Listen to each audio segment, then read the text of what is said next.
சும்மா கதை சொல்றேன்னா அத்தை டிவி பார்த்துட்டு இருந்தாரு.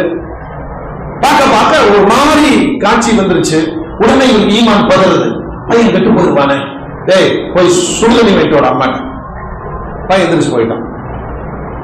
அல்லாஹ்க்கு துஆ செய்யற, இந்த காட்சி மாறணும். காட்சி ஆஃப் பண்றதுக்கு மனசு இல்ல, மாறணும். மகன் வர்ற கூட காட்சி மாறிடுச்சு. பாடா, என் மகன் கெட்டு போக மாட்டான். தண்ணியை கொடுத்து உட்கார்ந்து இருக்க, மறுபடியும் கொஞ்ச நேரத்துல வேற காட்சி ஓடுது.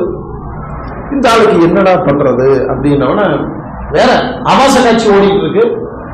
ஒரு தடுமாறுறாரு. மகனை வச்சுக்கிட்டு எப்படி இருப்ப? மகன் மெதுவா கூப்பிட்டான், அப்ப சுடுதண்ணி வாங்கிட்டு வரலாம். உண்மை இந்த தலைமுறையினுடைய பாதிப்பு. நாங்க இப்படி நோண்டிட்டே இருக்கிறேன். என்ன இது, என்ன ஆப்ஷன்? அவன் நம்மள ஒரு மாதிரியா பாக்குறான். அதுக்கு அர்த்தம் லூஸ்.